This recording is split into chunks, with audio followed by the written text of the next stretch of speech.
Hello 11th class. अपन लोग क्या पढ़ रहे थे बच्चों? फर्स्ट लेसन है ना। तो फर्स्ट लेसन का हमने क्या पढ़ा? पिछला इतिहास है ना। पिछले इतिहास में सबसे पहले हमने क्या देखा? सबसे पहले हमारी सभ्यता कहाँ से विकसित हुई? सिंधु घाटी की सभ्यता से। उसके बाद क्या हुआ? कौन कौन से काल आए? हम उसके बाद मौर्य काल पढ़े, गुप्त काल पढ़े, है ना, वेद के बारे में पढ़े। तो ये सब क्या है, पहले जैसे जैसे सभ्यता विकसित होती गई वैसे वैसे जो है कि हमारा जो जीवन है, आर्थिक जीवन सुधारता चला गया और हम व्यापार हमारा बढ़ने लगा। और ज़्यादातर व्यापार कहाँ था? विदेशों में व्यापार। तो विदेशों में व्यापार कैसे होता था? उस समय समुद्री मार्ग से जाता था। स्थल मार्ग मतलब जमीनी मार्ग, और समुद्री मार्ग में जिस दिशा में नदियों का बहाव होता था उस दिशा से मतलब जहाज़ों द्वारा व्यापार हुआ करता था। तो सबसे पहले जैसे कि आज हम देखेंगे व्यापार वाणिज्य के इतिहास से बिचौलिए या मध्यस्थों का उदय। तो बिचौलिए कौन होते हैं? तो आज हम समझ लेते हैं कि बिचौलिए क्या होते हैं। पहले जो थे, सबसे पहले जब व्यापार होना शुरू हुआ तो ज़्यादातर खासकर जब व्यापार विदेशों में होता था, तो जब ये व्यापार के लिए लोग अपना सोना चांदी, अमूल्य हीरे मोती ये सब जो बाहरी दूसरे देशों में जाते थे बेचने के लिए, है ना, तो मूल्यवान चीज़ जो जाते थे तो उसमें हमेशा क्या होता था? चोरी का हमेशा डर लगा रहता था। चोरी कहीं रास्ते में हमको कोई हमारा सामान व्यापारी का ना लूट ले, है ना। तो इस समस्या से निपटने के लिए अब जो व्यापारी जहाँ वो सामान बेचने जाता था तो उसको वहाँ से उसको किसकी प्राप्ति होती थी? मुद्रा की प्राप्ति होती थी। तो वहाँ से जब वो मुद्रा लेकर आता था तो भी उसको एक डर बना रहता था कि उस मुद्रा को कोई लूट ना ले। तो उससे बचने के लिए क्या हुआ? मध्यस्थों का उदय हुआ। मध्यस्थ अर्थात बिचौलिए। ये लोग क्या करते थे? एक निश्चित कमीशन लेते थे। किससे कमीशन लेते थे? जो जैसे कि माल, जैसे क्रेता और विक्रेता जो माल जैसे बेच रहा है, तो जो माल बेच रहा है तो उससे उन्होंने एक निश्चित परसेंट की राशि ले ली, है ना। तो उससे ले आके उनने उसको जो खरीदार है, क्रेता होता उसको ये दे देते थे। तो इस प्रकार इन्होंने बिचौलिए ने मध्यस्थों का उदय, उस प्रकार फिर बिचौलियों का उदय हो गया इस समस्या से बचने के लिए, क्योंकि डायरेक्ट उनका उससे फिर समय भी बचने लगा। फिर ये लोग सारी व्यवस्था अपने एक निश्चित परसेंट के अंतर्गत अपना काम करने लगे, मतलब ये माल को रखना, ले जाना। तो ये सब जिम्मेदारी किसने उठा ली? मध्यस्थों ने उठा ली। तो इसको हम बोलते हैं बिचौलिया। ठीक है, समझ में आएगा आपको बिचौलिया क्या होता है?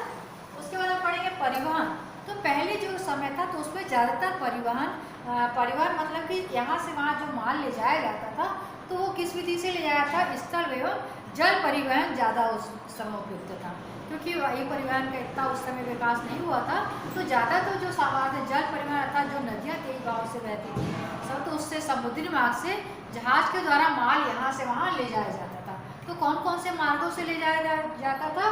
सड़क मार्ग से और जल परिवहन से जो है सामान यहाँ से वहाँ एक जगह ले जाया जाता था। और जैसे कि सिंध के गंगा का मैदान, कश्मीर, लाहौर, मुल्तान, दिल्ली, आगरा, अवध, बंगाल प्रमुख व्यापारिक क्षेत्र थे उस समय। और यह भाग भारत के उद्योग, व्यापार तथा वाणिज्य की दृष्टि से सबसे अधिक क्या था? विकसित क्षेत्र था। अब गुजरात, खानदेश तथा बराड़ क्षेत्र, इसमें व्यापारिक रूप से क्या होता था? जो विकसित क्षेत्र है, अहमदाबाद जैसे हुआ, गुजरात है ना, और खानदेश, तो ये बराड़ सम्मिलित थे। अब तटीय क्षेत्र जैसे कि तट मतलब किनारे, मालाबार तथा कोरोमंडल तट सम्मिलित थे। अब मालाबार तट तो इसमें लोहा इस्पात जहाज निर्माण उद्योग प्रमुख थे, है ना। तो हमारे क्या क्या चीज़ें ज़्यादातर जो जाती थी यहाँ से निर्यात हम लोग ज़्यादातर करते थे? सूती वस्त्र का, इस्पात एवं लोहा का, सूती वस्त्र का, यहाँ से रेशम का, मलमल का, सोना चांदी, हीरे जवाहरात, मसाले, कपड़े, है ना, और तैयार माल और चाय पत्ती और ड्राई फ्रूट्स, ये सब ज़्यादातर चीज़ जो हम दूसरे देशों में जाते थे तो ये किस मार्ग से जाया करते थे? सड़क परिवहन अथवा दूसरा जल परिवहन द्वारा ये एक स्थान से दूसरे स्थान को ले जाया। अब प्रमुख व्यापारिक केंद्र उस समय कौन कौन थे? तो प्रमुख व्यापारिक केंद्र में सबसे पहले जैसे कि हमने पढ़ लिया ये पाटलिपुत्र। पाटलिपुत्र अर्थात मतलब कौन सा है? इसे इस समय क्या इसको नाम है? जैसे बताइए, बिहार। बिहार की राजधानी क्या है? पटना। तो पटना को ही मतलब पहले क्या कहा जाता था? पटना को पाटलिपुत्र कहा जाता था। तो पहले सबसे पहले प्रमुख व्यापारिक केंद्र में आता है पाटलिपुत्र, अर्थात यह वर्तमान समय में कहाँ पे है? पटना नगर कहलाता है। क्या कहलाता है? ये पटना नगर कहलाता है। और 17वीं शताब्दी में पाटलिपुत्र अंतर्राष्ट्रीय व्यापार का प्रमुख केंद्र था तथा यहाँ जहाज, पत्थर तथा शीशे के सामान तथा औद्योगिक केंद्र थे। पाटलिपुत्र में चावल, रेशम आदि के भी ये प्रसिद्ध था और यहाँ से यह शहर न केवल एक व्यापारिक केंद्र बल्कि पत्थर के निर्यात भी यहाँ पर से बड़ी मात्रा में किया जाता था। उसके बाद आता पेशावर है। भारतीय उपमहाद्वीप का सबसे प्राचीन शहर कौन सा है? पेशावर होता है और ये इसकी मतलब प्राचीन शहर में इसकी गिनती होती है और पेशावर सदियों से पश्चिम एशिया, मध्य एशिया तथा भारतीय उपमहाद्वीप के बीच व्यापार का केंद्र रहा है। मौर्य समाज में भी यहाँ पे अधिकांश निवासी क्या थे? यहाँ के हिंदू और बौद्ध थे और यहाँ ऊन की बड़ी मात्रा में यहाँ से पेशावर से ऊन का बड़ी मात्रा में क्या किया जाता था? निर्यात किया जाता था और तथा घोड़ों को आयात किया जाता था, मतलब घोड़े यहाँ मंगवाए जाते थे। इसके बाद जैसे हम आ जाते हैं क्या? तक्षशिला। तो तक्षशिला क्या है? प्राचीन भारत में तक्षशिला गांधार देश की क्या थी? राजधानी तथा एक प्रमुख तक्षशिला क्या था? शिक्षा का केंद्र भी हुआ करता था। तो इसके 3 मार्ग में स्थित है। कौन सा? उत्तरापथ इसका मार्ग था, पहला मार्ग था इसका उत्तरापथ, जहाँ से कि व्यापार यहाँ से हुआ करता था और दूसरा था प्रवाह यहाँ से बढ़ने लगा था इनका उत्तरापथ के द्वारा। उसके बाद फिर गांधार को ही मगध से जोड़ती थी। फिर उत्तर पश्चिम मार्ग जो कपिस और पुष्पकलावती का कहा जाता था तथा फिर सिंधु नदी मार्ग यह वित्तीय तथा व्यापारिक बैंकों का शहर था। और यहाँ का विश्वविद्यालय क्या है? विश्व के प्राचीन विश्वविद्यालय में शामिल था तथा हिंदू बौद्ध दोनों का ही ये मतलब दोनों देशों का ये महत्वपूर्ण केंद्र था। और चाणक्य यहाँ के क्या थे? आचार्य थे। समझ में? तक्षशिला के आचार्य कौन थे? चाणक्य। चाणक्य किसके गुरु थे? चंद्रगुप्त मौर्य के गुरु, जैसा कि हम पहले पढ़ चुके हैं। चंद्रगुप्त मौर्य के गुरु थे कौन थे? चाणक्य, जिन्होंने कौन सी पुस्तक लिखी थी? अर्थशास्त्र पुस्तक लिखी है ना। इसके बाद जैसे हम आ जाते हैं इंद्रप्रस्थ। तो इंद्रप्रस्थ वर्तमान में क्या है? भारत की राजधानी क्या है? दिल्ली। तो दिल्ली को पहले क्या बोला जाता था? इंद्रप्रस्थ बोला जाता था। और महाभारत के अनुसार यह किसकी राजधानी थी? पांडवों की। आपने जैसे महाभारत देखा होगा कुछ देखो तो पांडवों की ये राजधानी थी और यह व्यापार इंद्रप्रस्थ है, उस पर भी आपने नाम सुना था कि पांडवों को इंद्रप्रस्थ दे दिया गया था।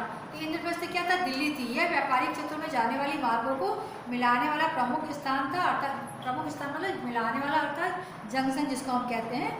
और इससे क्या होकर व्यापार के लिए चारों दिशाओं से आना जाना संभव था। जिस प्रकार अभी दिल्ली से हर दिशा में जो फ्लाइट चलती है, इसलिए वहाँ की जनसंख्या भी ज़्यादा है क्योंकि वहाँ से हर दिशाओं के मार्ग लोगों का आवागमन आसानी से वहाँ पे हो जाता है। इसके बाद आ जाते हैं बनारस। तो बनारस कहाँ पे स्थित है? उत्तर प्रदेश में है ना। उत्तर बनारस का गंगा का तट जो है फेमस है, आपको सभी को पता होगा, वहाँ गंगा नदी रहती है। और जिस प्रकार जल मार्ग और उत्तर पूर्व राजमार्ग का सड़क मार्ग तक पहुँचना संभव था। और इसे क्या बोलते हैं? वहाँ पे कौन सा विश्वविद्यालय प्रसिद्ध है? बनारस में काशी हिंदू विश्वविद्यालय है ना। अब बनारस रेशम विश्व भर में क्या था? महीनता तथा मुलायमता के लिए प्रसिद्ध था। यहाँ की जो बनारस की जो बनारसी साड़ी है, जो कि आपने सुना होगा बनारस में क्या फेमस है सबसे ज़्यादा? वहाँ की बनारसी साड़ी जो कि सिल्क के धागों से बनाई जाती है। वहाँ की साड़ियाँ कहीं नहीं मिलती, वो वहीं पे मिलती बनारस में है ना। तो वहाँ की बनारस की साड़ियाँ और बनारस की चंदन की लकड़ी, पीतल, तांबे, बेल और मेटल जैसे उत्पादों का प्रमुख स्थान था। और लाड़ जो मैकाले थे उस समय, उनके अनुसार उनका ये क्या था? प्रमुख नगर था। लाड़ मैकाले का बनारस वह नगर था जिसमें वह समृद्धि तथा धन संपदा, जनसंख्या, गरिमा और पवित्रता एशिया के उस समय सर्वोच्च शिखर पर थी। अब आ जाते जैसे हम मिथिला नगरी। तो मिथिला नगरी क्या है? मिथिला प्राचीन भारत का एक प्रदेश है तथा वर्तमान में ये मिथिला कहाँ पे स्थित है? बिहार व झारखंड के साथ साथ नेपाल के तराई क्या इसमें कुछ क्षेत्र शामिल होता है। नेपाल के तराई, जैसे आपको पता है ना नेपाल कहाँ से लगा हुआ, उत्तरांचल से लगा हुआ है, तो उसका कुछ तराई क्षेत्र इसमें सम्मिलित है। और इस क्षेत्र में भी पूर्व में महानंदा नदी, दक्षिण में गंगा नदी, पश्चिम में गंडक नदी तथा उत्तर में हिमालय की ये क्या है? तलहटी है। तथा मिथिला के व्यापारी क्या है? नाव के द्वारा बंगाल की खाड़ी, जैसे आपको पता है बंगाल की खाड़ी ऐसे होकर दक्षिण चीन जाकर जावा, सुमात्रा तथा बोर्निया द्वीपों बंदरगाह पर ये व्यापार करते थे। अब जैसे आ जाते हैं मथुरा। तो मथुरा नगरी कहाँ पे आती है? उत्तर प्रदेश में। तो मथुरा व्यापार का एक बहुत बड़ी यहाँ पे मंडी हुआ करती थी। यह बाजार के लिए प्रसिद्ध था तथा यहाँ के निवासी व्यापार मतलब वाणिज्य के लिए ही निर्भर रहते थे। और दक्षिण भारत में अनेक मार्ग मथुरा तथा भरूच से आकर मिलते थे। पहली शताब्दी ईसा पूर्व उसके बीच भी यह शहर कला और संस्कृति का महत्वपूर्ण केंद्र थी। अब उज्जैन नगरी में आ जाते हैं। तो उज्जैन कहाँ स्थित है? उज्जैन में क्या फेमस है? महाकाल का मंदिर। तो ये कहाँ स्थित है उज्जैन नगरी? मध्य प्रदेश में है ना।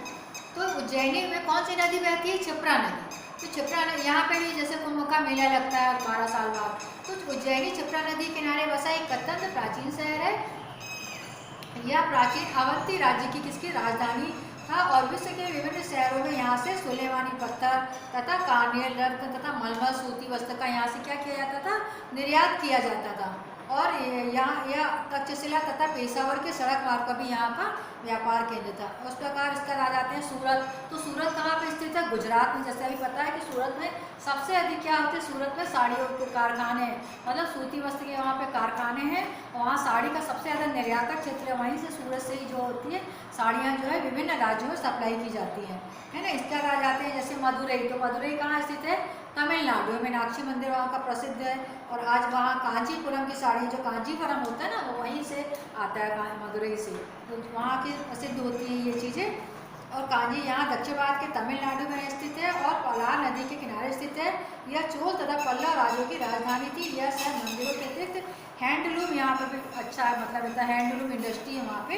तो मतलब अच्छा शुद्ध मतलब कॉटन वहाँ का साउथ का जो है वहाँ पे मिलता है। इस समय चीनी लोग वहाँ के जो मतलब थे, विशेषकर रोमन व्यापारी जो समुद्री रास्ते से आते थे, अतिरिक्त सूत कतरने तथा रंगने तथा मलमल बनाने, लकड़ी की खुदाई तथा पीतल उद्योग आदि का भी काम होता था। अब इसका जाते हैं जैसे कांची।